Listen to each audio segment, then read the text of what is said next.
তৃতীয় শ্রেণীর গণিত বইয়ের আজকের ভিডিওতে 81 পৃষ্ঠা নিয়ে আলোচনা করব। তো 81 পৃষ্ঠায় দুইটা অঙ্ক আছে। প্রথমে দেখো এই 5 নম্বর অঙ্ক, যে 12টি কলমের মূল্য হচ্ছে 96 টাকা। তো এরূপ 32টি কলম কিনতে কত টাকার প্রয়োজন? তো এই অঙ্কটা দুইভাবে আমরা দেখাবো করে, একটা হচ্ছে গাণিতিক বাক্য আর একটা লিখিতভাবে। তো গাণিতিক বাক্য এটা আমি এখানেই দেখাচ্ছি, গাণিতিক বাক্য।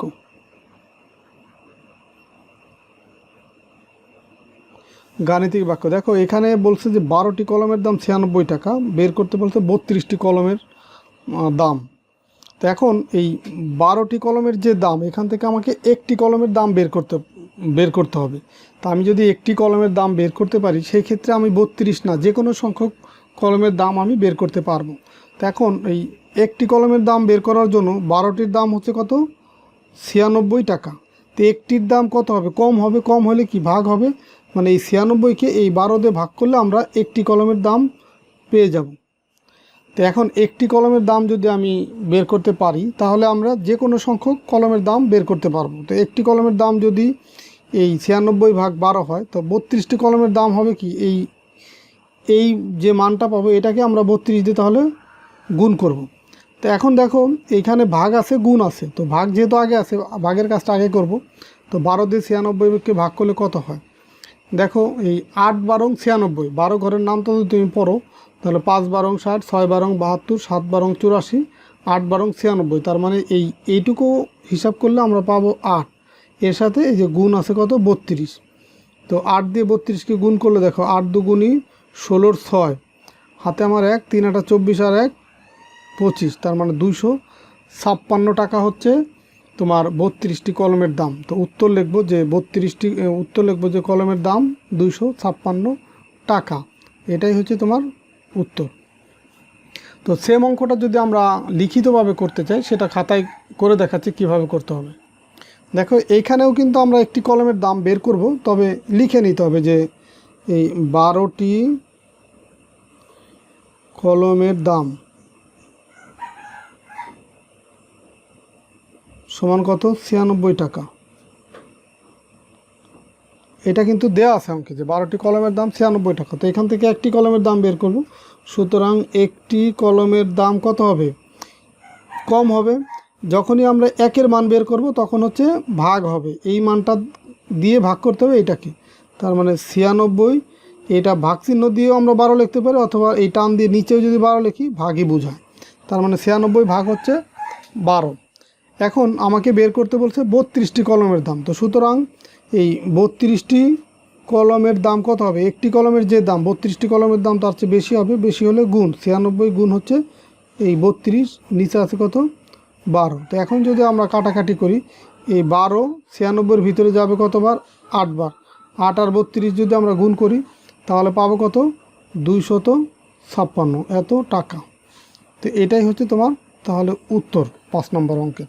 তো চাইলে তুমি এভাবে লিখিতভাবে করতে পারো, আর যদি গাণিতিক বাক্য ওইটা তোমার কাছে সহজ মনে হয়, ওইভাবেও করতে পারো এটা।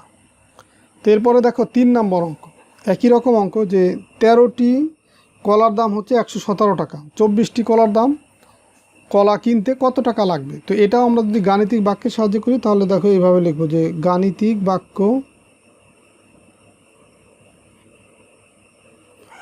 এখানেও আমাকে এই 24টি কলার দাম বের করতে আমাকে একটি কলার দাম বের করতে হবে। আর 13টি কলার দাম কত হচ্ছে? 117 টাকা। তাহলে একটি কলার দাম কত হবে? ভাগ হবে 13। তো একটি কলার দাম যদি পাই, এখান থেকে বের করতে হবে 24টি কলার দাম। তো একটি কলার যে দাম, সেটাকে তাহলে 24 দিয়ে গুণ করব। তাহলে আমরা এই 24টি কলা কিনতে কত টাকা লাগবে সেটা পেয়ে যাব।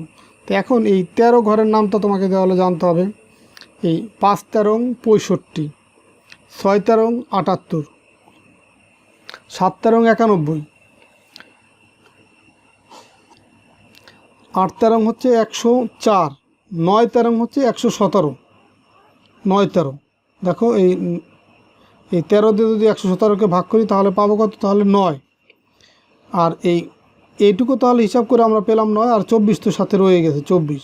এখন এই 9 দিয়ে 24কে যদি গুণ করি, এই 4 নং 36-এর 6 হাতে আমার 3, 9 দুগুণই হচ্ছে 18, 18 আর 3 হচ্ছে 21। তাহলে 216 টাকা, এটা হচ্ছে 24টি কলার দাম। এটাই হচ্ছে উত্তর। তো তো এটা হচ্ছে গাণিতিক বাক্যের সাহায্যে যদি আমরা করি। আর এই অঙ্কটাই তোমাকে এখানে ধাপে ধাপে কিভাবে করতে হয় সেটা দেখানো আছে। আর আমি এক লাইনেই কিন্তু গাণিতিক বাক্যের সাহায্যে করে ফেললাম। ধাপে ধাপে যদি করি তাহলে প্রথমে হচ্ছে একটি কলার দাম বের করব। তাহলে দেখো এখানে 13টি কলার দাম হচ্ছে 117 টাকা। তাহলে একটি কলার দাম কত হবে? এই 117 ভাগ হচ্ছে 13। তাহলে দেখো এই যে 13 দিয়ে 117 কিন্তু ভাগ করি, তাহলে এই 9 টাকা একটি কলার দাম, এটা আমরা পেয়ে গেলাম। তো এখন আমরা বের করব 24টি কলার দাম।